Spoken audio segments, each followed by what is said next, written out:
Hey, again, appreciate so much you giving us the time. Last time we were together, we talked a lot about your history in the land, that your whakapapa goes back for generations, hundreds and hundreds of years. Your own journey from Orthodox faith, the beautiful liturgy, to going to Fuller, to studying and recognizing the significance of Jesus' reconciliation work. Your last 30 years working for reconciliation between Palestinians and Jews, taking them to the desert, etc. Amazing ministry. And then October 7th, um, that must have taught me through October 7th and post October 7th and what it's meant for you. Matter of fact, for us, it was before October 7. I think this has become a kind of almost propaganda timeline, like people, when they talk about the Israeli Jews and Palestinian situation, they talk about 1948. It didn't start 1948, it started in 1917 with the Balfour Declaration. The situation in the land got worse and worse since this government came to power. And we have the first major clashes already inside Israel in the year 21.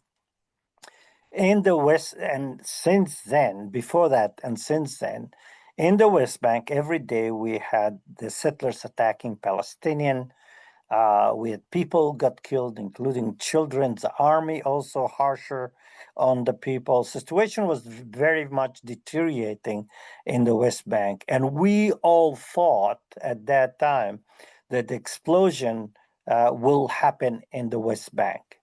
But matter of fact, we were surprised that the explosion was in Gaza. And the reason for that is there are many reasons. One of the reasons is that the realization of the marginalization of the Palestinian issue in the eyes of the world and the Arab world. The situation of and the life condition of the people getting worse and worse in the West Bank, but also in Gaza, that at that time, already before October, a few years before that, the UN declared that placed Gaza that it was on siege. It was the biggest prison as unlivable condition from water point of view, food point of view, and all of that. So the attack that Hamas did against the Israeli army and the settlement on the border, that it was a surprise for us on a several levels. One surprise for us was how they succeeded, and we're asking question until now, with all the intelligence, with all the Israeli intelligence, the American, the Arab world intelligence, the electronic, and all of that. How they were able to do that, we have not yet received an answer fully for that. Yes, we're awful things that happen and that need to be condemned, but also the information that we received, that some of the things that been told that wasn't accurate. For example, beheaded babies. That is now even the Israeli newspaper said that's not true. So what's really going on? What's happened? So we were very much aware from the beginning, from the language that the Israeli government minister and the prime minister in Hebrew, that we are going to be in the situation that we are right now. That they are planning first in order to resolve once for all the Palestinian issue with the fact, and this is, I think it's very, very important for your people to understand, west of the Jordan River, we have 50% Israeli Jews and 50% Palestinian. Israel realized, especially the right-wing religious government, that apartheid will not continue, that if the number of Palestinian will keep on growing because mostly natural growth, birth rate, the situation of the Jews will become more and more minority in the land. So because Israel doesn't want two-state solution, especially the government of Netanyahu, because they want the whole land of Israel to be under Jews. So what we do with the Palestinian? So they try throughout 70 plus years to do what we call ethnic cleansing, that pushing the people out of the land. But the Palestinians are so rooted in the land, majority of them want to stay there. And if people are not leaving the land, don't want to leave the land, and you want to have a fully Jewish state, majority Jewish state, if people don't move from the land, in spite of pressure like we see in Gaza and the West Bank, you are resorting into what we see today in Gaza, genocide, and what we see in the West Bank, towns, villages are being attacked. People are being moved out. Twice, Palestinian Christian village near Ramallah got attacked by the settlers. Refugee camps are being destroyed in the West Bank. And the policy that they did in Gaza of confining people to specific geographical location, making their life miserable, is not only in Gaza, is happening in the most awful way.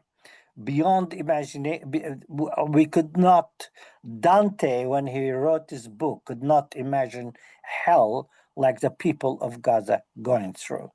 But that is happening in the West Bank. And in the West Bank, there is no Hamas control. There's no attack.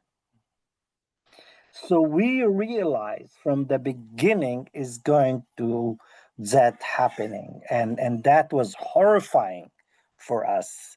And not only horrifying Can I just stop you? Can I yes, stop you there for a minute? I mean, just so we catch that really strong point of the similar oppression is happening in the West Bank, and West Bank is not under Hamas control. And I think yes, that's a really good point and a really strong point. So I just wanted to make sure we caught that. Sorry, carry on. yes. And we see that in south of Hebron, the film No Other Land that won the Oscar. The two Israeli involved in the movie, both of them, one of them still involved in Musalaha, and one of them is a graduate of one of our programs. And what you see there is ethnic cleansing, moving people out. And if they don't move them, they shoot on them, or burning their houses, burning their fields, and that happening all over the land. So yes, that is a process. What I'm trying to say, and it is for many people, it's very hard to understand. What we see right now was going on before October for many years in different level of intensity. And what we see right now is the spark of the intensity of people pushed out. And if people are not going to push out, they're going to be shot at. So why do you think it's so hard for people to understand this? Why do you think that they see October 7th as the sort of as the moment, whereas for you, you're saying that this is just a continuation of what has been and an escalation of what has been. Why do you think people don't know this? I think there are several levels for that. One level that average, as I'm teaching in Europe, in the state. I haven't been in New Zealand. You're the most beautiful country in the world, I've been We told. will get you. We will get you here. Yes, and really, it's very beautiful from what I see, and I have a lot of friends there. That in Western society, by default, they are Christian Zionists, even Okay. the one. So let me explain. It is what that means. Average Western person, especially not the young generation, have read the Bible, and mistakenly they equate biblical Israel with the modern state of Israel. Mistakenly, they equate the Jesus, the Jew, with the Jewish today. That to a certain degree true, but it's also a lot different than that. Then you have the whole guilt about the Holocaust, especially after the Holocaust, and this is where it's really important. If the Jew and the Muslim and the Arab before the Holocaust were the ultimate other for European and Western society, after the Holocaust, the Jew became part of white civilization. They're almost Christian, but they're not Christian. And we started Sorry, using can I stop you for a minute? You said the ultimate other. What do you mean by that? the ultimate other, the difference. Jews and Muslim, there were heresy, the hate, antisemitism, anti-Semitic ideology was not only directed toward Jews, it was directed, racism was directed against Arab and Muslims. And even Middle Eastern Christians were called by Western Christian that they are half Christians. They're just bells and incense. They're really not Christian. And that also explained to you the indifference in the West for the Armenian genocide, because they're not one of us. So the Jews became, after the Holocaust, part of the family. And they've been welcomed into the elite of the Western world. And we started this definition of Judeo-Christian civilization. If you say that to Jews, they're horrified because the Jews do not believe in God the way we believe. They don't believe in Jesus. Matter of fact, theologically, they're more closer to Islam than to Christianity. But they become part of Western civilization. The other part of it is a deep racism and hatred toward Arab and Muslim and Palestinian, that it is very old, ancient in European Western civilization, that it has been increased considerably, especially after 9/11 and so on and so on. So in the eyes, and this is the bottom line of it, in the eye of Western people, Palestinian people are not equal to Jews, because Jews became integral part of Western white supremacy. And as a result, when a Jew die, is not the same level like Palestinian die. And you see it in the news. Yeah, go ahead. Let's just stop. I mean, that is an incredibly powerful point, and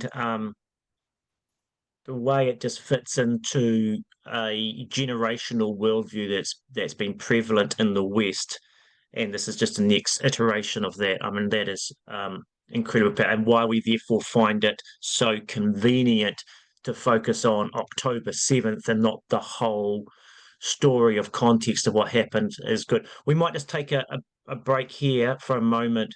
Again, so good for you to frame up for us October 7th, not as an event, but as a continuation of its history and of our role in some senses in the West, and how we've how integral role in the forming of that in some senses, and the point again of that the injustice, the oppression that is happening in the West Bank, that's not about Hamas leadership. It's not under Hamas leadership, but it's still oppression, it's still injustice, etc. So we're going to just pause for a moment and come back.